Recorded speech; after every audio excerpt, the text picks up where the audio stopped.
नमस्कार, मैं सुनीता कथा मंथन में आप सबका स्वागत करती हूँ। कथा मंथन में आज सुनिए यशपाल जी की कहानी दो मुंह की बात। यशपाल जी की अन्य कहानियाँ आपको हमारी प्लेलिस्ट से मिल जाएंगी। लिंक आपको एंड स्क्रीन तथा आई बटन में मिल जाएगा। तो शुरू करते हैं कहानी दो मुंह की बात। मंसूरी की बारिश, घने सुरमई बादल ऐसे छा रहे थे कि कहीं कोई कोर किनारा दिखाई न देता था। मूसलाधार पानी यूं बरस रहा था मानो पहाड़ की चट्टानों को तोड़ देना चाहता हो। मैं बेबस खिड़की के सामने बैठा यह सब देख रहा था। कहीं बाहर जाना संभव न था, इसलिए शिथिल शरीर शॉल ओढ़े कुर्सी पर लुढ़क कर एक बंगला उपन्यास पढ़ने की तैयारी करने लगा। पानी भरे भारी जूतों की आहट बरामदे में पा गर्दन घुमाकर देखा। उस भारी बरसात में ही जसवंत चला आ रहा है। भीगी हुई बरसाती से बहते हुए परनालों और जूतों के कीचड़ से फर्श के खराब होने की कुछ भी परवाह न कर बरसाती उतार उसने खूंटी की तरफ फेंक दी। वह निशाना चूक कर फर्श पर आ गिरी। उसने उस और देखा भी नहीं। उसकी चाल और चेहरे के भारीपन से जान पड़ता था कोई असाधारण घटना हो गई है। मेज के पास पड़ी कुर्सी को एक और झटक कर वह उस पर बैठ गया। कोहनी मेज पर टिकी थोड़ी हथेली पर रखकर वह दीवार की तरफ यूं देखता रहा मानो कमरे में मैं हूं ही नहीं, या उसने मुझे देखा तक नहीं। हाथ की किताब बंद कर पूछा, क्यों? ये दो दफे क्यों पूछने पर भी उत्तर ना मिला तो मेज पर झुक चिंता से पूछा, अरे भाई आखिर बात क्या है? हथेली पर रखी हुई ठोड़ी को मेरी तरफ घुमाकर उसने उत्तर दिया, बात बात क्या है? आखिर बदगुमानी भी की भी एक हद होती है। दुनिया में सभी लुच्चे लफंगे तो नहीं होते। घबरा कर प्रश्न किया, मतलब है क्या? मतलब तुम्हारा? ठोड़ी को हथेली से हटाए बिना उसने उत्तर दिया, आदमी नेक नियति से शराफत के ख्याल से मदद करना चाहे और उसे उचक्का और बदमाश समझा जाए तो? परेशानी से सोचने लगा, आखिर मुझसे कब क्या गलती हुई? मैंने डरते हुए पूछा, अरे कुछ बताओगे भी? अब की दोनों हाथों की मुट्ठियां जोर से बंद करते हुए उसने कहा, मेरा दिल नफरत से भर गया है और मैंने कसम खा ली है कि अगर मेरी जमीन पर थूक देने से भी ऐसी लड़कियों की जान बचती हो तो वह भी नहीं करूंगा। मैंने एक संतोष की लंबी सी सांस ली और सोचा, खैर बात किसी लड़की की है।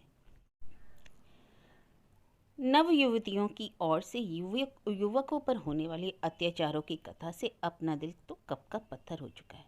आज उस पर एक और चोट सही।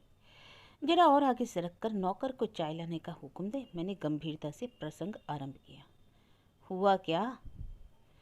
तुम तो जानते ही हो, इन पहाड़ी जगहों में बारिश का मैं कभी एतबार नहीं करता, इसलिए हमेशा बरसाती और छतरी साथ रखता हूँ। अभी यह बारिश भी जिस तरह आई कोई ख्याल ही ना था। कैमल बैक रोड से मैं जा रहा था और कब्रिस्तान के पास एकदम पानी आ गया। थोड़ी ही दूर आगे तिलक लाइब्रेरी के पास वाली सड़क के किनारे बनी टीन की शेड तक पहुंचा था कि पानी में ने बेहद जोर पकड़ा। छतरी का किनारा माथे पर झुकाए भागकर शेड में शरण ली। शेड के नीचे जाकर देखा, बेंच पर 3 लड़कियां बैठी हैं। वे लड़कियां ऐसे सक पकाने लगी मानो मैं कोई चोर डाकू हूँ, किसी के घर में घुस आया हूँ। घबराहट से उनके चेहरे लाल पीले हो गए। मैं शेड के पश्चिम कोने पर जाकर खड़ा था। पूरब की तरफ से बौछार आ रही थी और मेरी तरफ पीठ करके वे लड़कियां आपस में फुसफुस करने लगी। हवा पूरब की थी, इसलिए उनकी बातें स्पष्ट सुनाई पड़ रही थी।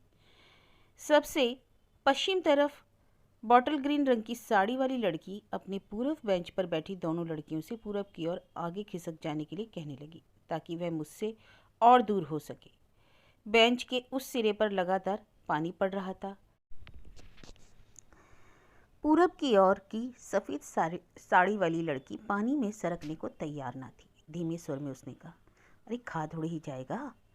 लेकिन बॉटल ग्रीन वाली साड़ी वाली लड़की उसे आगे सरकने के लिए मजबूर करती रही। उसे काफ़ी आगे सरकते ना देख वह खुद ही उठकर बारिश में बैठने चली। यह हाल देखा तो मजबूर हो मैं खुद बौछार की ओर जाकर खड़ा होगा और उनसे कहा, अरे आप क्यों भीगती हैं? आप खुश्क जगह पर हो जाइए। लीजिए मैं इधर हो जाता हूँ।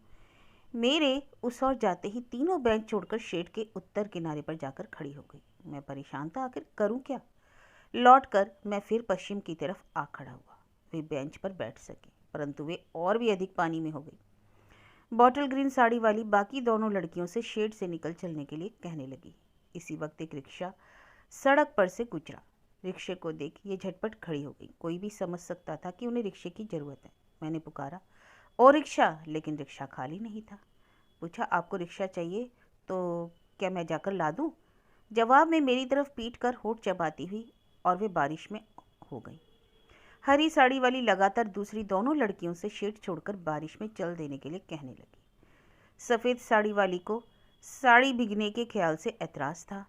बीच वाली रिक्शा का इंतजार करना चाहती थी। हरी साड़ी वाली की जिद पर जब उन्हें उस बारिश में ही सड़क की तरफ बढ़ते देखा तो मैंने कहा, अगर आपको बारिश में ही जाना है तो यह छतरी ले जाइए।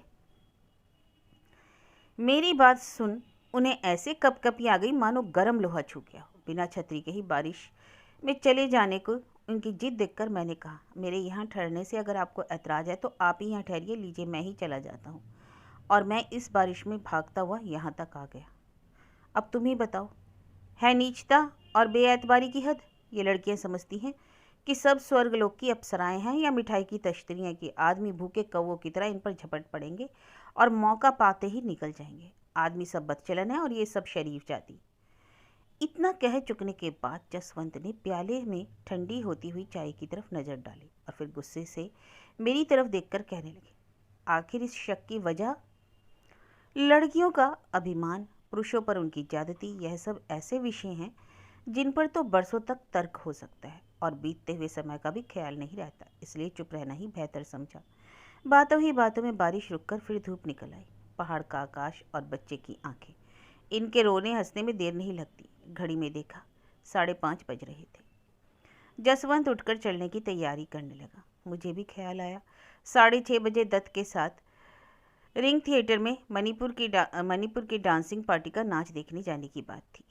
6 बजे दत्त के मकान पर जाकर देखा, जैसे रिंग चलने की बात वह बिल्कुल ही भूल गया हो। इस तरह लेटा हुआ अखबार पढ़ रहा था। ऊंची आवाज़ में चिल्लाकर पुकारा, वाह रे, 6 बज गए और जनाब को अभी तक होश नहीं। लेकिन वह बिल्कुल निश्चल, जैसे प्राणायाम कर रहा हो। जवाब दिया उसकी बहन साधना ने। दूसरे कमरे में आकर बोली, बैठिए भाई साहब। घड़ी दिखाते हुए मैंने कहा, बैठने का समय कहाँ है? दत्त ने तो रिंग चलने के लिए मुझे बुलाया था। भैया तो जरा आज हमारे साथ जा रहे हैं। आज कुलरी बाजार में मेरी एक सहेली की यहाँ पार्टी है, तो तुम जाओ ना। मैंने जवाब दिया, मैं तो दत्त की बात कह रहा हूँ। हाय अकेले, मैं मर गई। साधना ने भैंसे सांस रोककर उत्तर दिया, बाबा मैं अकेली कभी नहीं जा सकती। इन मर्दों के मारे अकेले कोई कहीं नहीं जा सकता, पता है आपको। आज ही मैं तो अकेली जाती ही नहीं थी। राधा और शीला सुबह आई थी तो वे मुझे ज़बरदस्ती साथ ले गई। रास्ते में बड़े जोड़ की पानी आ गया तो हम लोग कैमल बैक रोड वाली टीन की शेड में चली गई। हम तीनों को अकेली देख एक आदमी झट से वहाँ आ घुसा। अरे मैं तो डर के मारी कांपने लगी। हम लोग एक तरफ होकर बैठी तो वह बदमाश कहता है, अजी आप भीगती क्यों हैं, यहाँ ही बैठिए। और जब हम चुप रहीं तो खुद आकर पानी में हमारे पास खड़ा हो गया। मुझे तो बड़ा डर लगा। मैंने राधा से कहा, चलो उठ जल्दी चलें, यहाँ पानी बरसने में अकेले ऐसे बैठना ठीक नहीं। पर वह बगैर रिक्शा के हिलना नहीं चाहती थी। उस बदमाश ने देखा कि इन्हें रिक्शा की ज़रूरत है तो कहता है, मैं जाकर ला दूँ? पूछो भला, तुझे मतलब? दिल में आया कह दूँ, तू अपनी माँ बहनों को रिक्शा ला दे। पर मैं चुप रही। मैं तो पहले ही कहती थी कि जल्दी चलो, परंतु शीला को अपनी क्रेप की साड़ी खराब होने का डर लग रहा था। हालांकि मेरी सिल्क की बॉटल ग्रीन साड़ी भी खराब हो गई, पर मैंने कहा ऐसे आदमी के साथ अकेले में कौन ठहरे। पर फिर मैंने उन लोगों को चलने को कहा तो बेशर्म कहीं का कहता क्या है, अजी हमारी छतरी ले जाओ, भीगती क्यों हो।